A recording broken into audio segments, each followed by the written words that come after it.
Welcome, everyone. I'm Dr. Fasanya. I'm a pulmonary critical care physician. I'm also a real assets investor. I started my journey in long before 2018, but that was the first time I actually bought my first 8 units. And since then, we've accumulated over 1,500 units, over 160 million under management. And we focus on multifamily, which is most of our portfolio. However, we also do luxury senior living. We have 2 of those. We have 6 self-storages. We also have done 2 oil and gas funds. So we also have a few businesses. We love to diversify because there's different rule of thoughts on that subject, but we believe in diversification, at least at this phase of life, which is our accumulation phase right now. So our goal with this is to try to educate fellow doctors, in what we're doing, and also educate each other to basically take action and try to build wealth. So I'm going to kick it to George, and then introduce Taiwo after that. Yep. Thanks, Bio. Welcome, everyone. So I'm George Ozoude. I'm an orthopedic surgeon based out of Houston, Texas. I've been practicing for about 10 years now, and the last 3 years I've opened my own private practice. I've been a real asset investor since 2016. Started my journey as a LP investor when I saw the writing on the wall of where medicine, the traditional medical model, was headed.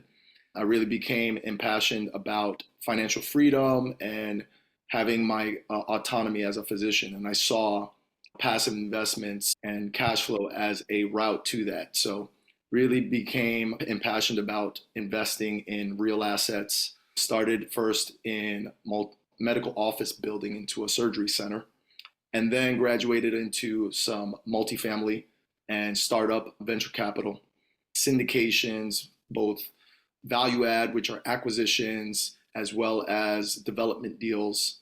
And then I started diversifying, like Bio said, or I continued diversifying into energy sector as an investment in oil and gas and mineral rights, invested in agricultural farmland as well.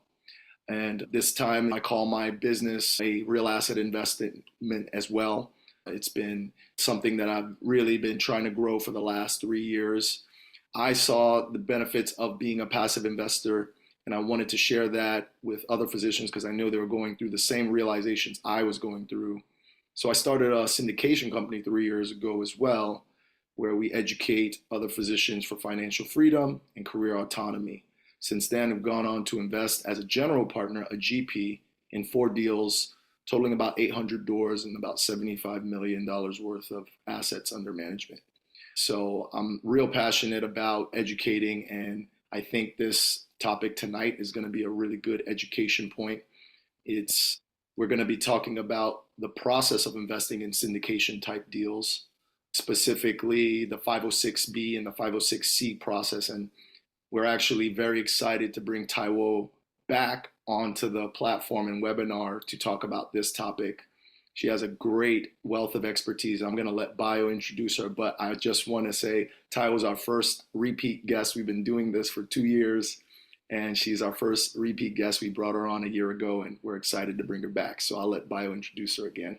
So I've known Taiwo for a few years now, and our conversation mainly started around tax planning, because I do have a local someone that does my tax preparations, CPA.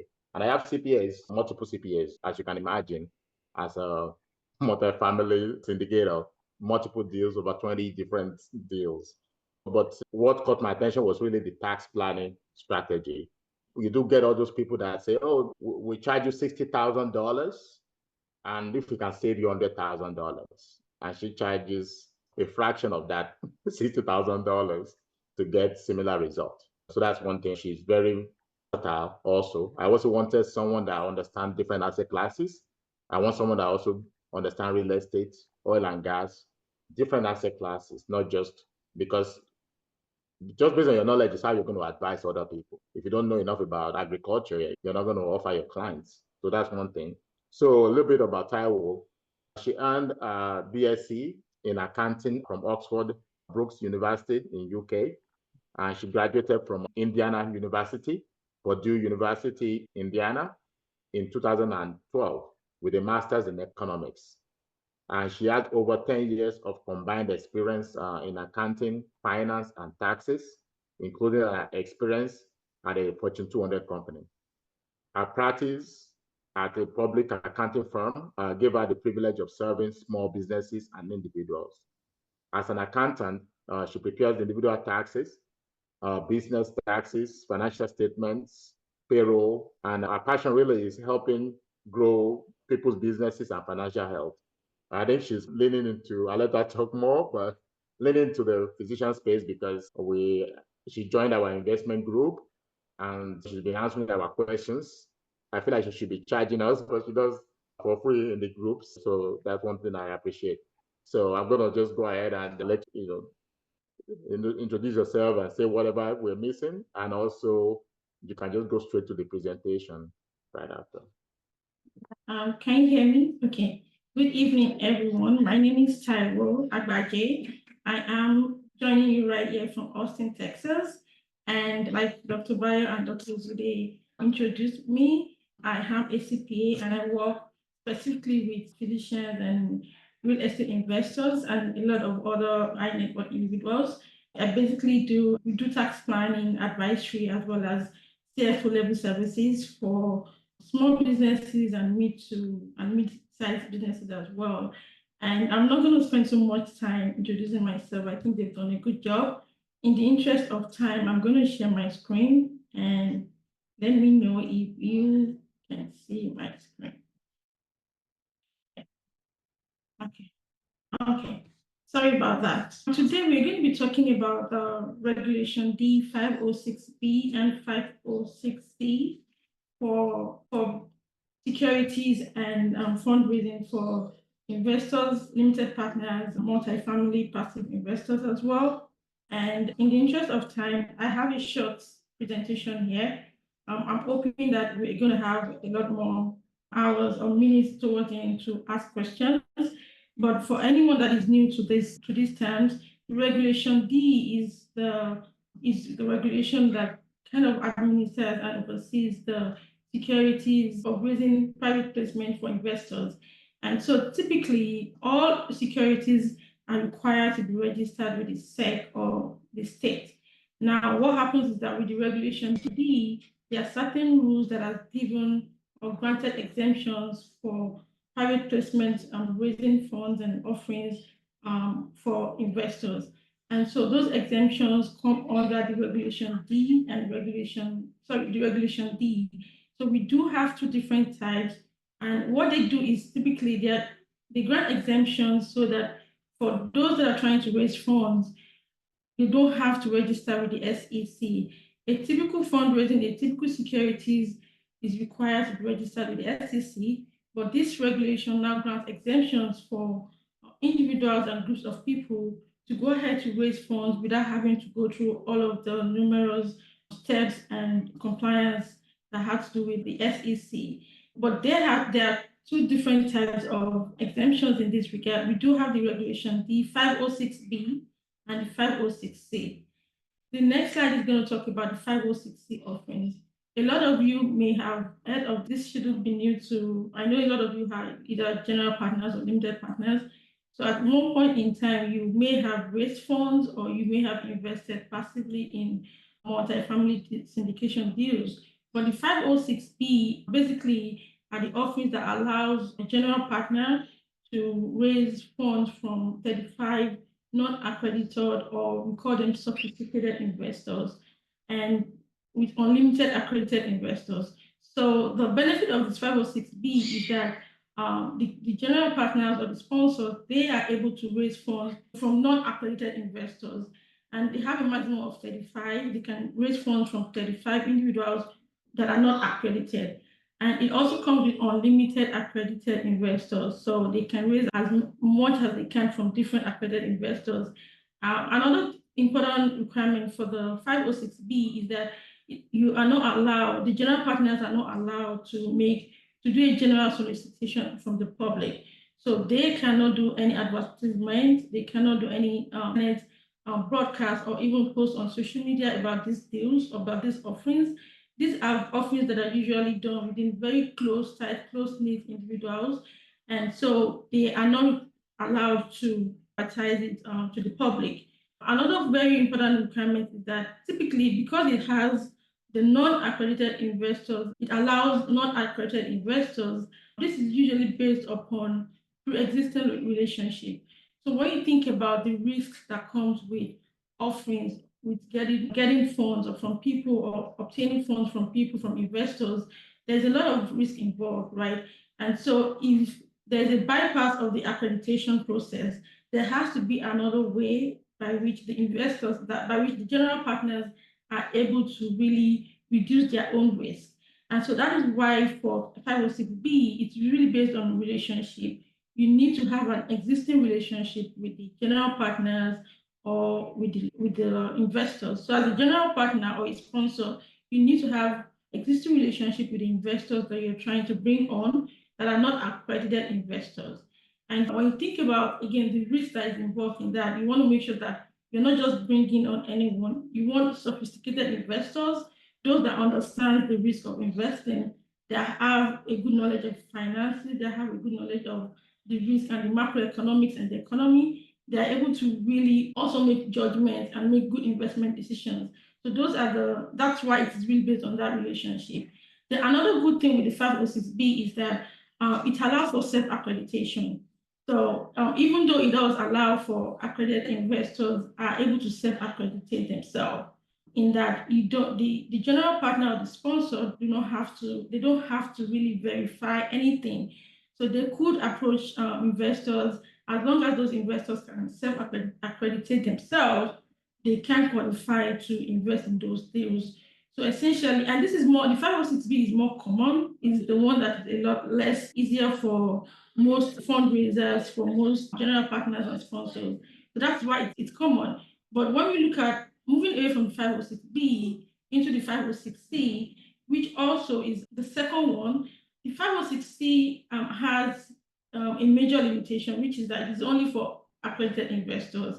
Now, this is where the limitation is. This is what limits a lot of people from really going through the 506C, because the accreditation process takes a little process, and sometimes it also takes time for you to completely get accredited by the third parties.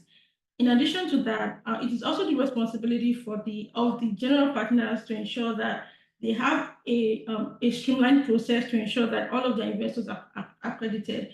And in 506C offerings, the accreditation process is not something that you just leave onto the investors.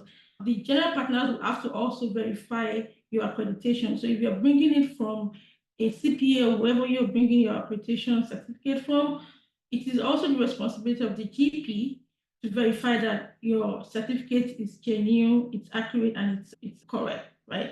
And so another requirement for 506C is that this allows for public solicitation. So when you see a lot of deals on Facebook, on LinkedIn, that they are soliciting for public funds for some of these deals, just know that a lot of them are probably going to be 506C because they're doing a public solicitation. That allows for public solicitation. So that's, in a way, it expands the ability for the general partners to be able to raise funds using that avenue. Then another thing is that for 506C, because it is not based upon relationship, you're able to just go on social media, go on TV, just advertise, right? So it's not based on existing relationship. You can actually have a general partner or as a limited partner, you can invest in these funds without having an existing relationship with the sponsors. So meaning if you're just going on, maybe you're just scrolling through LinkedIn and you see a deal that you feel like you're interested in, as long as you have your accreditation certificate, as long as you meet those accreditation requirements, you can invest in those deals because they are 506C, and for the fact that they are in advertising it tells you that this is a deal that you might be able to get on based upon your accreditation. And another important thing is that for 506C, you cannot do it, there's no self-accreditation. So that means that you will have to go and approach a third-party individual, usually a CPA, a lawyer, or any of the third-party verification agencies. they will have to verify or certify your accreditation status and issue a certificate. So that certificate comes with, for CPAs, that's the one I'm familiar with, it comes with the CPA's license number, the CPA state of licensure, and all of those information are there. So it is a very important certificate, and so it goes through, for you to get the accreditation, there are certain steps, certain processes that has to be followed. Because again, the goal of the accreditation is to ensure that you're only bringing in, or you're, as an investor, the limited partner investor, you're only investing in things or in investment that would not impact your financial situation. The government, they don't want you to invest in different deals. At the end of the day, it will impact on your own financial status, to impact on your ability to live, to achieve, or to meet up some of your obligations as an individual. So ensuring that those accreditations are met is really important.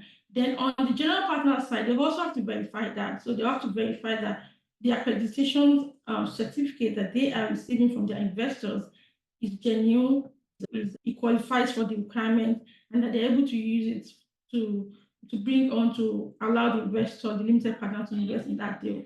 So there's, for this reason, 506C is more expensive, and that's because of those extra steps that needs to be followed. It takes time. It's that, in fact, that you have to pay a CPA, or if, for those that don't have a CPA, or you have to pay a lawyer to do all of those extra steps. It also costs to the general partner. It's also an extra cost on them. From both ends, 506B is a lot more, is easier, and that's why it looks, it's the option that a lot of investors, GPs, and a lot of private placement investors utilize for raising funds. 506B. So that's a lot less stressful. Now, in terms of the pros and cons, like I said, the 506B is more, it's easier in terms of getting the funds, the process. It also has less requirements, less stringent requirements. The fact that it allows non-accredited investor is also a huge deal, is a big deal, because now you don't have to wait for that extra level of waiting to get verified, right? So it also costs, I mentioned earlier on that it's less costly when you compare it to the 506C. But on the other hand, the fact that it's not open to, you're not allowed to solicit to the public is one of the cons that I see. But in most instances, the ability to raise capital or to invest as a limited partner as in 506B, as a result of the fact that it has unlimited accredited investors. So it allows unlimited accredited investors.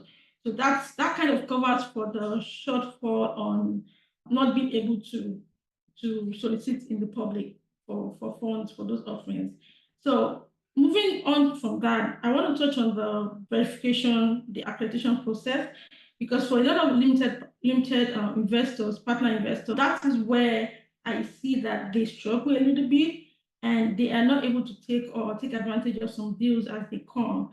So this slide is going to show, I'm going to talk about some of the considerations we need to be having. So the first I want to talk about is the fact that as a limited partner, when you're considering getting on a deal, the first thing you want to obtain is the PPM. And the PPM is the document that is a legal document that contains all of the disclosure requirements related to that deal. Usually on the PPM, you're also going to be able to see the kind of offering that is being offered. You're going to be able to, you're going to be able to see the investments, the risk involved. You're going to be able to see some of the proceeds. Usually it includes financial statement, it includes the projections, it includes the pro forma, as well as the legal and tax implication. And so the PPM is your first point of documentation that you want to request from any investor you're trying to get on. So once you obtain the PPM, then the next thing is, from that PPM, you will be able to see if it's a 506B or if it's a 506C, and from there you can make a decision as to whether you qualify to be a part of that investment. Now, if you feel like you don't qualify for the accreditation, so that means that if you're not going to meet the accreditation, that means the only option you can have is 506B. So if a deal is if you're seeing a deal as a limited partner and the deal is just offering a 506C, and you don't have a way to get accredited. So that means that you cannot invest on those deals. You're only open to be able to invest on 506B investment. So that's that. Then another thing is that for you, particularly for those that are very investment driven, one of the things you could do is to obtain your accreditation ahead. If you know that you're trying to invest, whether it's now or in the future, you might consider getting your accreditation ahead so that you have that certificate on hand for any deal that comes, even if it's going to be a 506B and you don't have to have that accreditation, it still doesn't hurt for you to have it on hand for any deal that comes our way.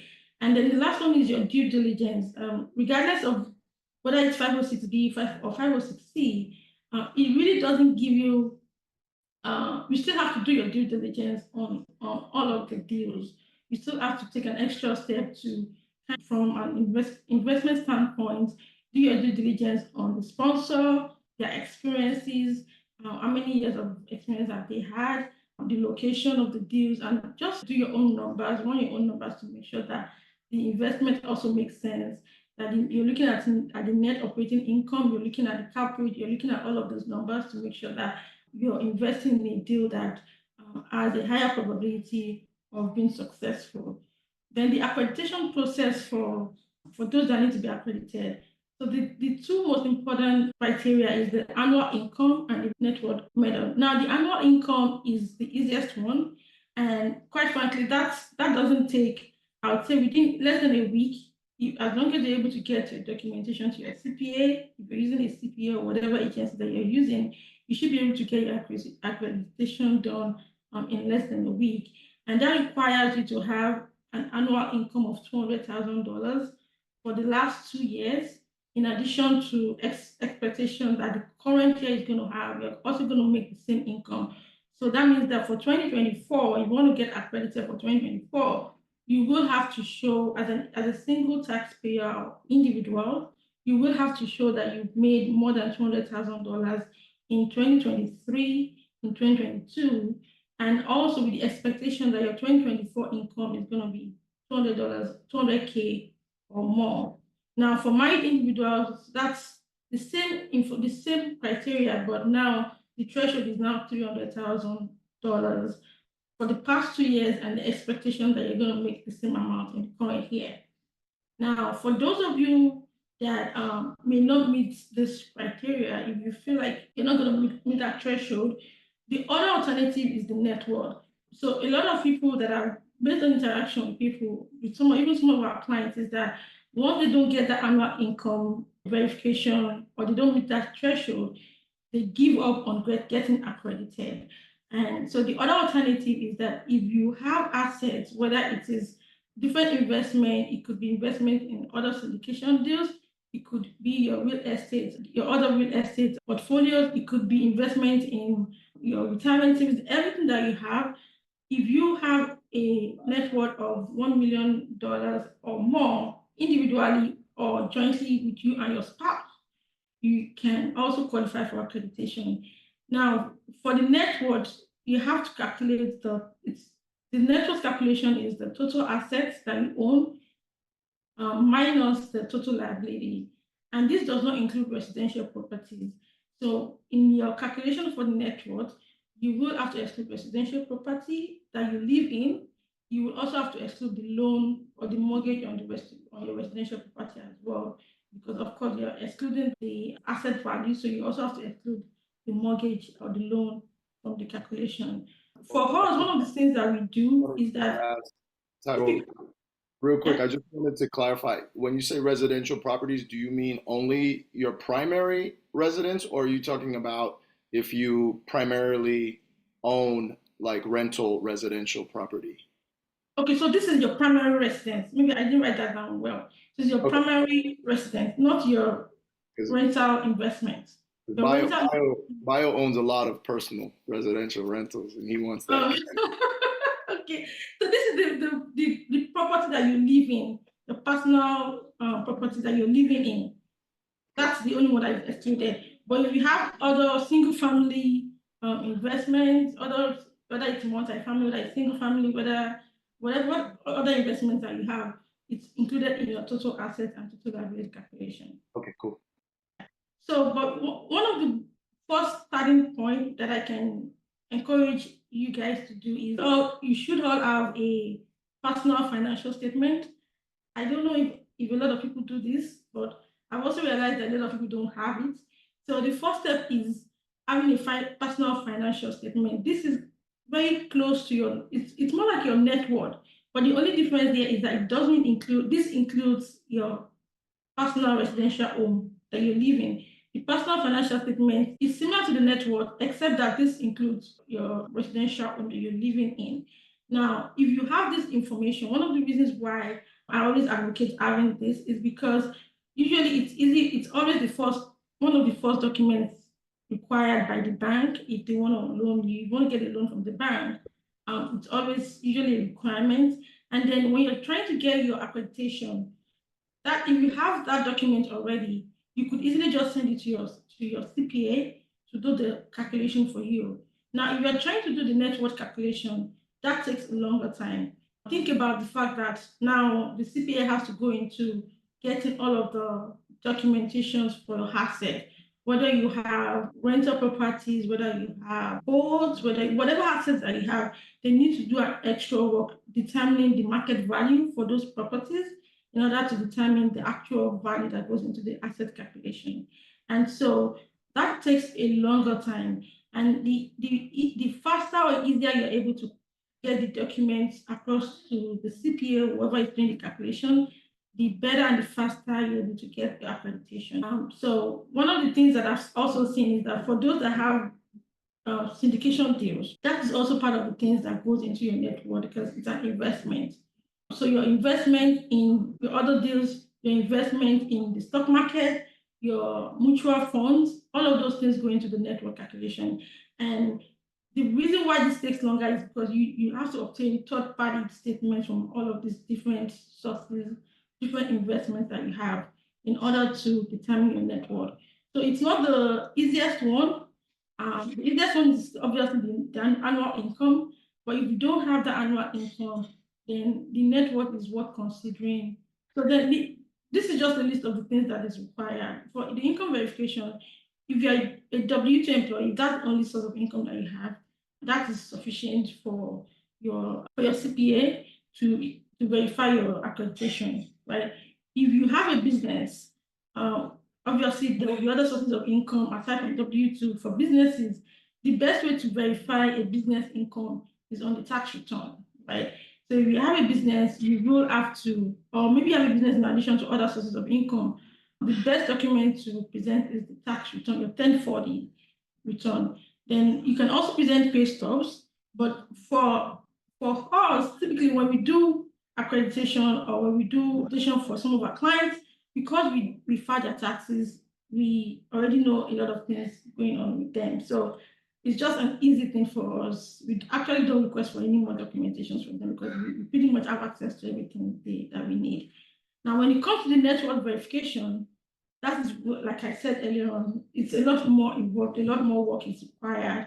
The bank statement, retirement account, investment account, and even for most investments, whether it's a real investment, whether it's land or whatever that is, there has to be a step where you're also trying to verify the market value of those investments, particularly when you're considering inflation, right? So oftentimes there's still an adjustment that has to be done to adjust for inflation on the value of some of these assets as well. Now, on the loan, I mentioned that the mortgage is the mortgage on any rental investment that you have, not the mortgage on your home. The mortgage that you have on any other rental investment or any other mortgage that you have, either car notes, any other note that you have. Then I mentioned earlier on about the personal financial statement. This is the fastest way to get the work started because what it does is that for the personal financial statement, once you provide that to your CPA or whoever is doing the work for you, they are able to see just at a glance all of the things that you own. And that kind of starts the conversation, right? So they are seeing the assets, they are seeing all of your liabilities, and they're asking questions and requesting for documents for each of those things that you stated in your financial statement. Now, if you don't have a personal financial statement, what it means is that you will not have to start explaining or writing or sending numerous emails back and forth, between the CPA and yourself, trying to understand everything that you own. So that's why I'm an advocate for people to have personal financial statement, even if it's not for accreditation, just have it for your own personal goal. And if in the event that you need to maybe get a loan from the bank or any other purposes, it's really very helpful and useful. The other question we often get is, how often do you have to get your accreditation? So typically for you may not need to get accredited if you don't want to invest or you don't have any plan to invest. But you and I know that a lot of people on this call are investors. And so the very first time you need to invest, you have to have that accreditation done. The easier it is for you, the earlier you do it, the better, right? You don't have to wait until the first day comes knocking on your door. Once you have it on hand, it's easier for you to take advantage of opportunities as they arise. Then another time that you could also get accredited is, aside from the first verification, there could have been changes in your financial situation. You may have maybe purchased new property. Things may have changed, or maybe you may have lost some of your assets due to one reason or the other. Then you might need to do another verification, because obviously your numbers would have changed after those events. Then the third point is, often most deals, most sponsors, most general partners are always requesting for accreditation, particularly if it's a 506C, right? And even though you may have an existing accreditation certificate, some sponsors are usually more comfortable requesting for a new one, a more recent one that you've done. Particularly if you've done it more than a year, they may request for a new one for that year. So that's another time that you may have to do another one. And then, of course, there are changes in the law. The law is always changing, whether it's the SEC law, whether it's the IRS tax law, everything is always changing. So with the changes in the law, if there are significant changes that will impact the calculation, say for instance, that goes on the net assets, or the requirements that goes on any of these rules, then you may need to do another accreditation. Then generally, as an investor, as an active investor, if you are actively investing in deals, not only multi-family syndication deals, if you are actively investing in businesses or other alternative assets, doing your accreditation or having an accreditation done annually is also advisable, so that in the event that some of those deals come up, usually if it's an accreditation that has been done 6 months before that deal, it is usually still acceptable. But if it's more than 6 months or more than a year, oftentimes you're required to do another one. Advice is just to do it annually, or at least when there are changes in the law, when any of these other events occur. That's it. So I don't know if I went over time, but yeah. I think that was perfect timing. Perfect. Yeah. If you have any questions and you're part of the guest, please, you can raise your hand, come off mute. We do have some questions we have typed in here. We can go over those first.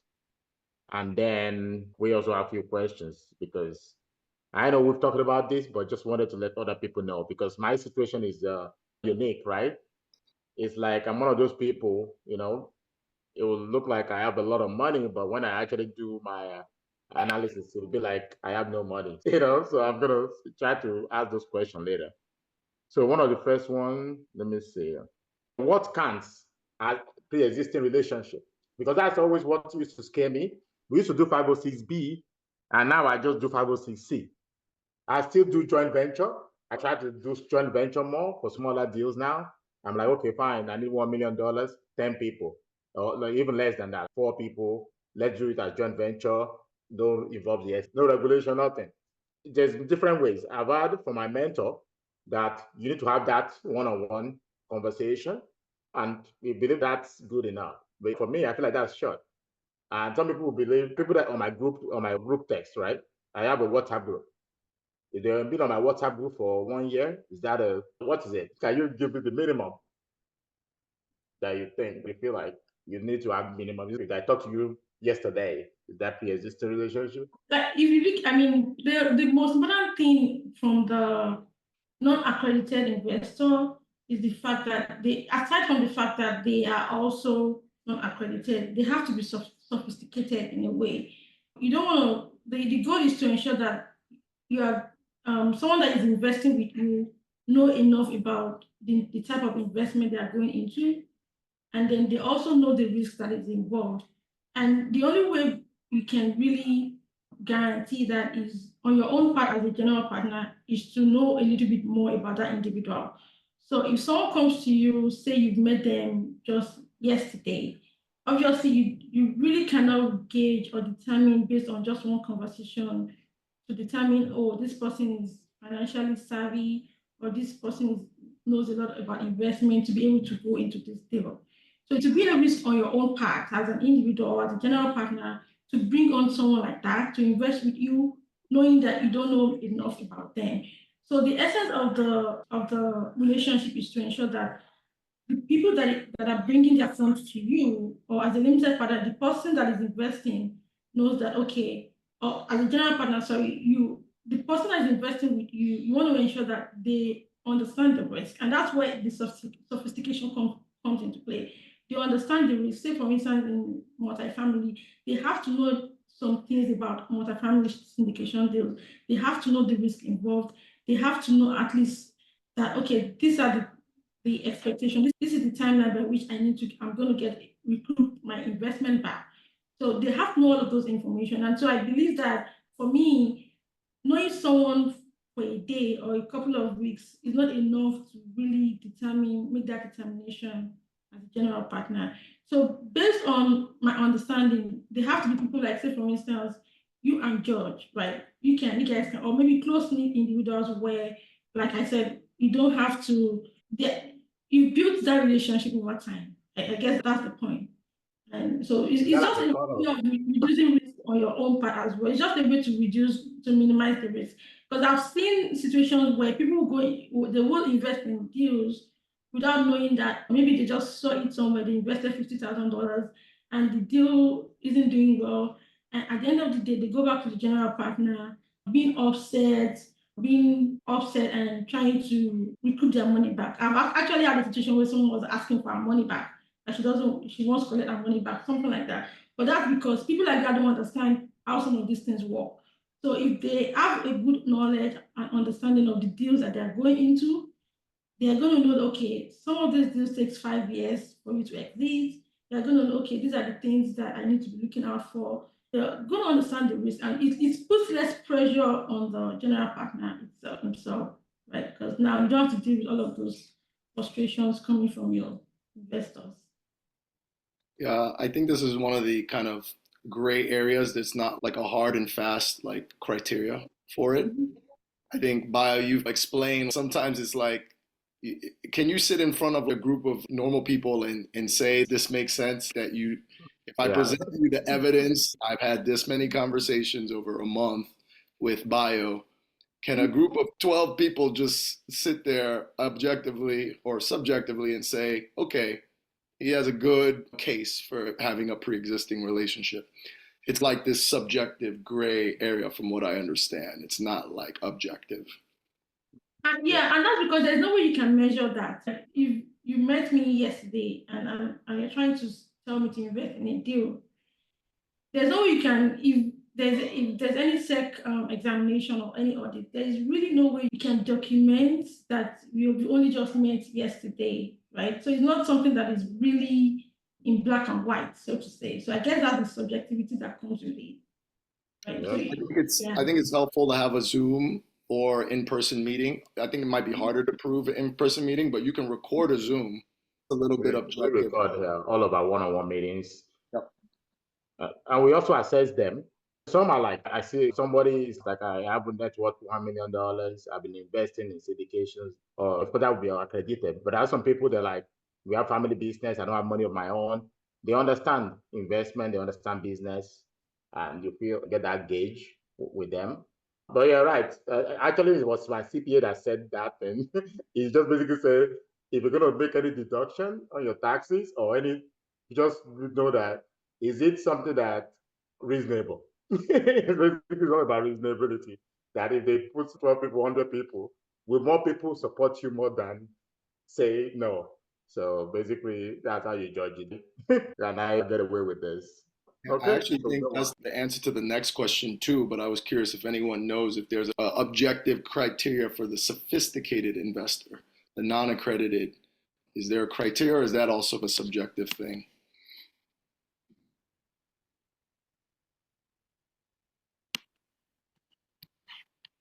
So are you directing that to someone else or you? Oh, yeah, both of you guys. Because we have our default. So if nobody answers. So what's sophisticated investor? I would think that a sophisticated investor is someone that, aside from the fact that they have the monetary backing, they have the fund, they must be individuals that understand investments and understand the risks that comes with it. So it's not, so I would say it's subjective, but to me, it would be someone that have a good understanding of the investment that they are going into. And they understand the macroeconomics, they understand what to look out for, the analysis they need to do to determine if this investment is going to be viable or not. And they also understand how to mitigate some of those risks. You know. Yeah, I think that makes sense. I think about maybe some folks who don't necessarily meet the accredited thresholds, Mhm. but maybe they've been able to invest in some properties, smaller maybe, but still not at the level of the thresholds. So they can demonstrate, look, I have 5 single-family home investments. They only cash flow $100 a month, but still I have this. And so I think of those, or maybe someone with a degree in economics or finance, something like that. Yeah.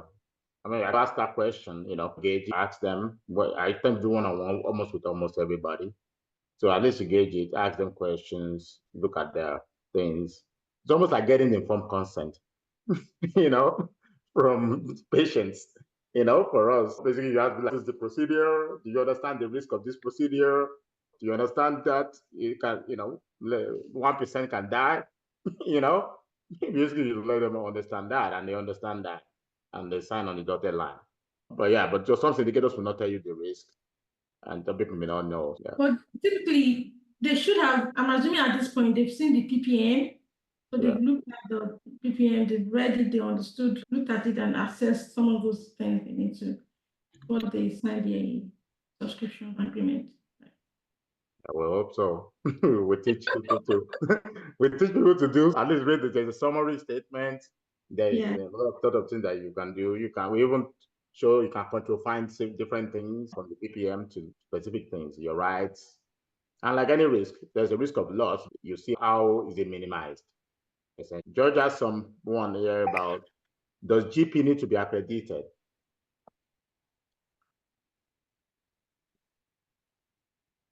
I would say no, yes and no. So it depends on so GPs doesn't, I mean, if you're a GP, you don't need to be accredited if particularly for 506B. So for 506B, obviously there's a room for that non-accreditation.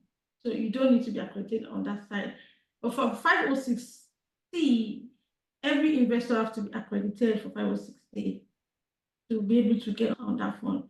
Now, in my experience, most GPs that I've worked with, they have the accreditation either through the network, because a lot of them have invested in different deals. So they have that network. From the income perspective, they have that network qualification. Yeah. I think the way we've circumvented that in the past is just start out as a 506B, right? For like Ridley, George, right? 506B, all the employees and everybody in the team that are not accredited, they got a chance to get in. And after that, then you convert it to 506C. Yes, Yes. and that's gotten popular recently. I believe it's gotten popular recently. When I first started investing, I usually saw one or the other, but maybe the last 3 years, when it's become harder to raise capital, I've seen the combination where they'll initially be 506B, and then they'll do a maybe 1 week quiet period, and then convert to a 506C. So they'll get as many up to the 35 non-accredited investors, and then shut it down and then open the 506C, and they'll actually start marketing on social media. Yeah. Yeah. So I've seen that as well. I've seen that happen. I mean, it's much easier that way. And so I'm going to skip all the way to Tammy's question, even though it's not really on topic, but I think it might benefit our guest. So she asked a question of, can you speak on how a 1099 sole proprietor can benefit from K1 distribution as an LP? So I don't know if you can read the chat. Then she followed up with, if I invest 100K with a syndicator, what tax benefit can I take on my 1099? And also, she said, can I 1031 from a flip into a syndication? I can answer that one. The answer is yes. If you can, depending also on how long you hold some of these properties, but you can 1031 from any real estate into a syndication. But you have to be on the title. It's a little different process. We like to let it be like a significant amount of money on my side. If you're not bringing 500K, I'm probably not going to do it because you have to get intermediaries, and then it's complicated and take a while to get the paperwork in. So that's my side. And then I'll give it to the tax. If you invest 100K in a syndication, what tax benefit can I get on my 1099? Basically, she's trying to figure out, is there a difference between 1099 W2 or any other type of income? So in terms of 1099, let me talk about the 1099 W2. So they are both non-passive income. So they have almost the same, they are in the same buckets, 1099 and W2. So the only difference there is that the 1099, obviously, you don't pay taxes during the year. So all of the taxes, you're going to have to deal with that at the end of the year. Plus, with 1099, you can deduct a lot of expenses versus the W2 that you typically cannot deduct any expenses. In the past, there used to be employee reimbursable expenses for W2, but that stopped, I think, during the last tax that was passed about 5 years ago. Now, that going away, for 1099, the benefit of that is that you can really set up your 1099 as a business, as an LLC, where now you can take a lot of expenses out from that income. You're able to deduct a lot more expenses. So in terms of tax planning, I would choose 1099. And I'm not trying to give tax advice because, of course, I don't know a lot more about that information. But in terms of individual taxpayer, 1099 is preferable because of the fact that you can now deduct a lot of expenses. That typically W2, when you think about W2, the only thing that you really get to take off is maybe your 401k, your HRA, your HSA, and that's it. And those are very limited in terms of the threshold, right? But with 1099, you can really set it up as a business and kind of structure it in a way that, you're optimizing your expenses, you're optimizing other things, right? It's a lot more flexible. So that's 1099. Now, when it comes to the investing in syndication deals, now from your 1099, the fact that you're able to reduce expenses, right? Say, for instance, you're paid 500 grand on your 1099. If you're able to say, look, get about 200K of expenses there, your net profits will be about 300K. And your taxable income, by the time you deduct the itemized deduction and all of those stuff, might be maybe about 250, right? Now, when you compare that to what happens with the syndication deal is that don't forget that for any real estate deals, you still have to deal with the passive loss limitation, which is that if you are not a real estate professional, it's going to be difficult for you to utilize your losses. So if you're investing in syndication deals or in other deals and you don't qualify for reps at all, and your spouse does not qualify, you don't qualify, essentially those losses are usually suspended. They are usually suspended. Now, the other aspect of it is with tax planning, what other folks do is that they do tax planning and look at, okay, what's my expectation, what's my projected income for the year? Is there any way that we can legally reduce that W2 to the point that it comes within the threshold of the 25,000, there's a 25,000 allowance that you can take. So what some people do is that they look at their income, 1099 for instance, and look at all of the strategies they can do legally to bring down their taxable income within the threshold, so they can now utilize part of their losses, or so they can now stay within that threshold where they can utilize the 25. There's a 25,000 allowance that you can take, even though you don't qualify for reps. So that's another strategy. But essentially, aside from all of those stuff, if you don't qualify for reps, you're doing full-time, and 1099 is the same thing. If you're working full-time on the 1099, it's going to be difficult for you to qualify for reps because you're going to be you need to meet the 750 hours. You also need to meet the hours working in real estate more than any other activity. So if you are an active medical doctor, whether it's a 1099 or it's a W2, that will be difficult to meet. That's another requirement that a lot of people overlook, is the fact that when IRS audits you, aside from the fact that they're looking at for that 750 hours, they're also looking at, did you have another job? Was real estate the major activity for you during the year, which is you will have to spend 50%, or maybe if you spend 2,000 hours on your regular activity, your real estate activities must be 2001. You have to spend more hours in real estate than any other activity. So if you don't meet those thresholds, it's going to be very difficult to win that case in an audit, right? I hope that answers the question. I know it's a lot, but yeah. So basically, I'm not a CPA, but I've definitely used that real estate professional to death. Because for me, the way we do it is just my wife stays home by design, and as a result, she's the manager for Dr. Breathe Easy. So she does have that real estate professional. You don't need a license or anything, just the hours. We always do at least one flip every year. Flip is a good way to get there because you always go and check, pick something, go check on it. Flip is very active. So that allows you to, and also you can get hours once you have so many properties. So it's harder to audit when you have 1,500 units. It's believable, right? Like I say, like when people ask you, you have one single unit and you do that, it might be shady. And that's what I tell some of the people there are some folks that we're trying to we are working with them to get them the rep status. So what we're doing is, at the beginning, I make them understand that you cannot qualify for reps with just one property. It's going to be very hard to sell. So at least you have to have about 3 properties, value-added properties that you have to be working on, or maybe about 2 or 3.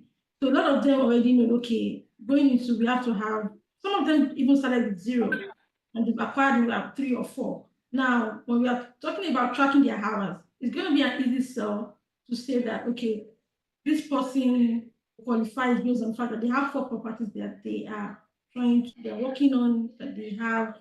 It's an easier sell than saying, okay, just one property, like you said. So basically, tell me, you make too much money in medicine to become reps. Yeah, that's what I'm saying. So I'm like, okay, when you do a syndication, so that K1 loss that you get, you can't use it basically if you're still working full time. No, you can't use it now. It doesn't get lost. Yeah, for now, it doesn't get lost. Okay. Yes. Yeah, it doesn't get lost. So when that deal sells, so let's say the deal is for 5 years, and that's multifamily gets sold, and you get your money back and all of that stuff. You can utilize it at that point, right?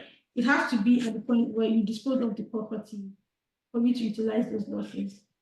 Oh, okay. Okay, that makes sense. Thank you. The way I explain to our investors is the fact that, let's say you invest every year, and now after 5 years, one of your deals will start exit. And then the next year, another one will exit, right? So now you reach that snowball. So at that time, you're going to be getting tax depreciation from this one, using it for that one that's exiting, this one. So you're going to be shocking it with each other. So that's the phase that I am. And also with many of our investors, it takes a while for you to see the big picture, even with passive. It still works because then you're going to be going on with little or no tax on your final return. Anyways, even though you have to wait, though, you accumulate it all. And if you buy, you can use it from one syndication to the next syndication. Your own personal multifamily that you buy, you can use that depreciation against the syndication. You can just be using it. So depreciation is awesome. I very pleased with my this year and last year. Yeah, I used it for my surgery center syndication I invested in, and then come to find out the syndications that I LP'd in a few years later, they're able to offset all the income from the surgery center. And I did not expect that. That was powerful when I saw that. So I do have a question though. What if your situation changes? Like your spouse now quits their job and then becomes, the manager of whatever, and now they apply for real estate professional. Does all that old depreciation that was collecting in your syndications now can get applied either that year for the W-2 or going forward? How does that work? Okay, so suspended losses don't get released typically until you dispose the property or you dispose another property within the group. So if the situation changes and maybe your wife qualifies, what happens is that going forward, any losses will be utilized, right? Because if she qualifies for that debt, she can use those losses. But all the losses from the past, they still don't get released until the asset is disposed. They still get suspended until you dispose maybe one of the other properties. Once you have a passive, you dispose any of those properties, then it's going to release the suspended losses. Any property, it's going to release existing losses that have been suspended, but not at the point where if she qualifies for reps in 2024, it doesn't automatically release all of the losses that have been suspended from a couple of years back. But that would be beautiful. Just I was gonna tie say, it up 10 years and then just yeah, like if I've been investing as an LP for 5, 6, 7 years, then shouldn't all that active income from those years now get the benefit? The best way that I've seen that people utilize their losses is you could also invest as a limited partner in other deals. And it doesn't have to be a real estate deal, it could be in other businesses. If you are a limited partner in other businesses, because it's limited partnership, you're a passive investor as well. So it doesn't have to be just real estate.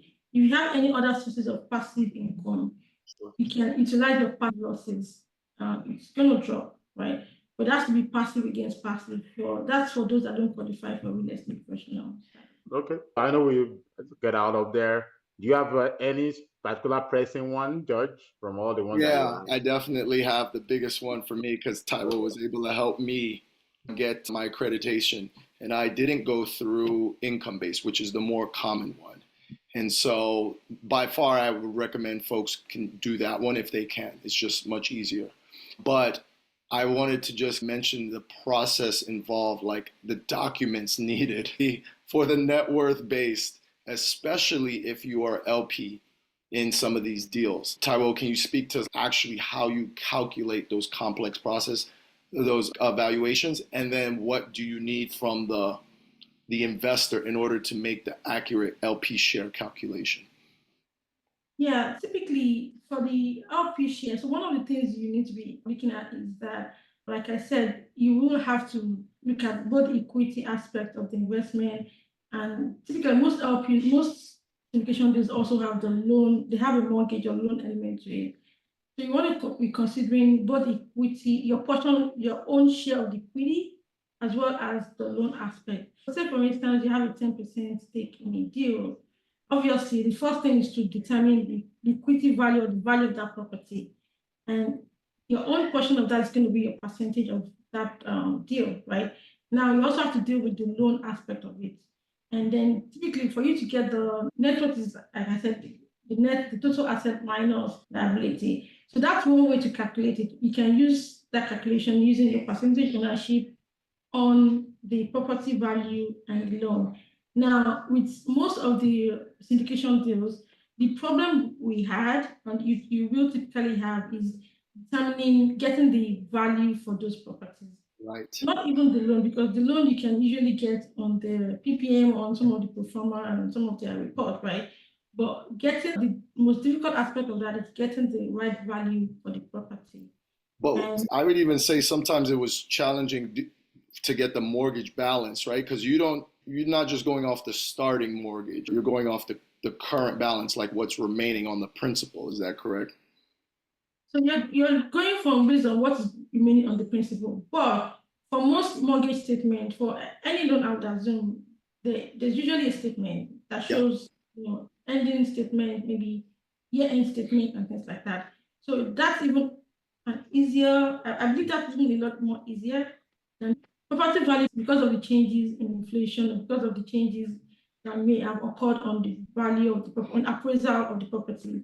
So one of the things that we had to do is that for syndication, some of the things that we had to do in your own case was to now do an extra calculation using NOI divided by the cap rate.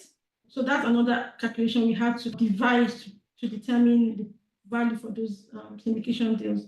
And unfortunately, a lot of those deals, they have a specific value. They couldn't give us the specific value for those properties as at that time was at the end of the year. So we had to do some extra calculation, which was like using the NOI divided by the cap rate to get the equity value for those properties, for those syndication deals, and then factoring in your own ownership percentage. But the good thing was, like I said, it's not just the syndication deals. We also looked at the checking account balances. We also looked at like all of your bank balances, your mutual funds. We looked at some of the alternative investments that you had, and we were able to add all of those together to get us to a point where you qualified for the network. Obviously, I'm sure you remember, it was a long process. It was It quite is, long. and it's because as an LP, you don't necessarily have all that information at your fingertips. You actually have to go to the GP team Yeah. and get that info. So that takes time. Some of them don't readily have that information if they don't do an appraisal or a BOV is what it's called. If it's not recent, it was actually quite interesting how many didn't have like that information readily available. Some of them didn't even had trouble getting the mortgage balance. It takes time if you're going to go through that route. Some people have to because they can't go income-based route. So I would echo what you said. Just do it ahead of time. I love the idea of the personal financial statement because you need it for other things anyway. I send it like every 6 months, different banks. And it's like every single time they want to hear it, they want to see it. Otherwise, it's a long process and it's costly. So I'd love for you to mention quickly about that, like third party cost. It costs money to just make a passive investment. Yeah. So along that line too, same thing. I know this is personal now. I'm getting free input, not advice. But for example, I start my private practice. Same things that we're able to judge. First year, you're basically going to run maybe at break even. I started paying myself $20,000 a month, for example. I just noticed I only started doing that like middle of the year. So it will turn out to be like less than, I'm only going to make 120K on paper, even though I might make $1 million. But when I do my, all the money that I invested in the real estate, in my private practice, it might be that I'm not even an accredited investor anymore. Although I can do two network, but it's going to be painful. So I think I'm going to give myself a bonus of $100,000 from my business at the end of the year to make 200 and something, because the W2 was so nice.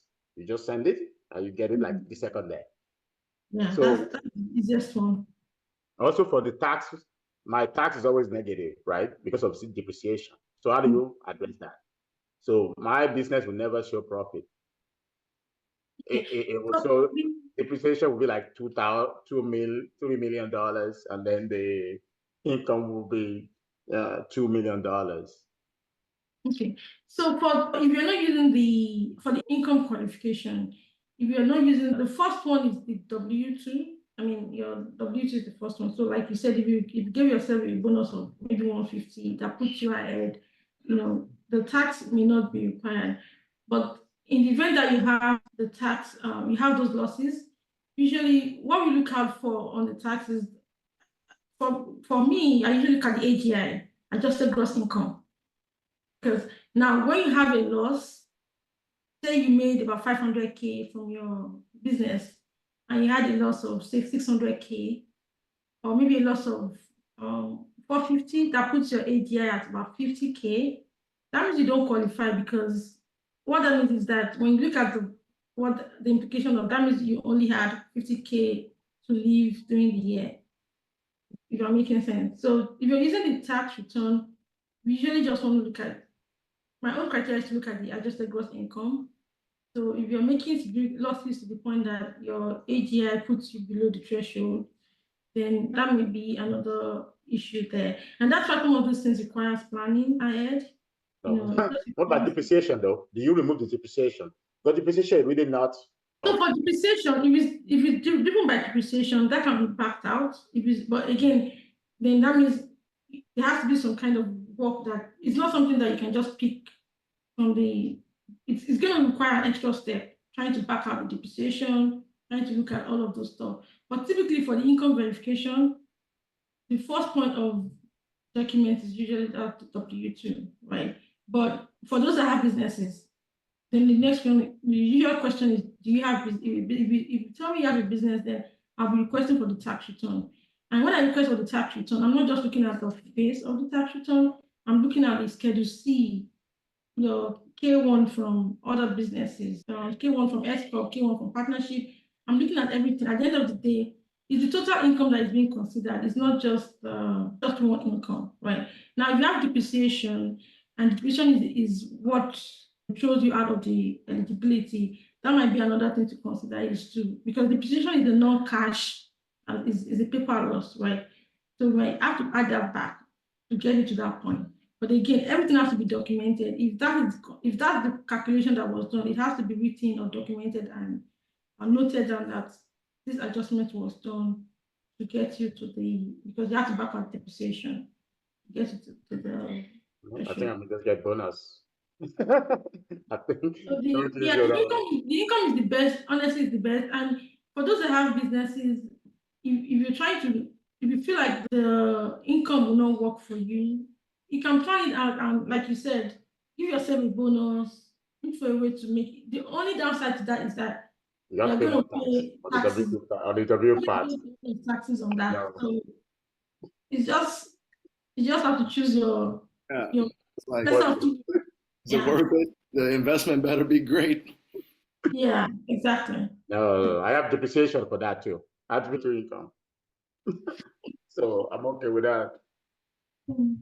Are there changes coming to the rules and the regulations? I heard rumblings of increasing the thresholds for both. I haven't read that, quite frankly.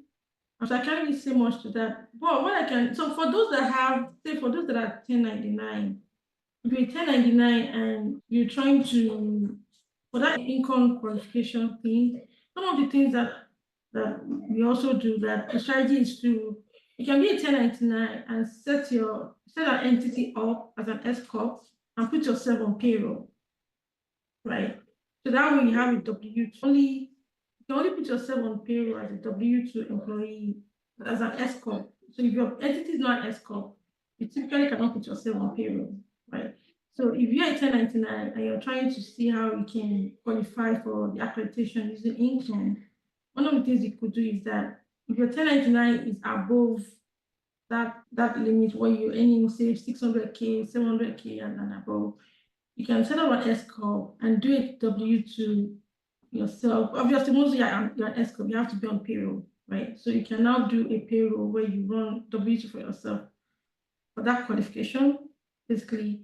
And then by the time you're trying to get your accreditation, that's what you just present, right? So that's another way to maneuver it. But again, a lot of those things takes time because you have to have planned it ahead. It's not at the point where you need it and you implement it. These investments have deadlines and closing dates, and sometimes they come faster than you think. Yeah. Okay, I think we've gone a lot over. I really apologize. In fact, I was telling George, I don't think this is going to last more than 30 minutes. I was like, no way. There's no way. This is so good. There's a lot of stuff. So good. Yeah. So you want this one. So let's round up in appreciation for everyone's time. There's going to be the recording. So I appreciate you, Taiwo, for coming. Thank you for answering all our questions. And hopefully more people, as they make more money, they can consult your tax planning services. Do you have a way for people to contact you? I know your LinkedIn is really great. Yeah, so I usually able to, LinkedIn is I think is the best way. And then most people, I'm also on the group, on the WhatsApp group.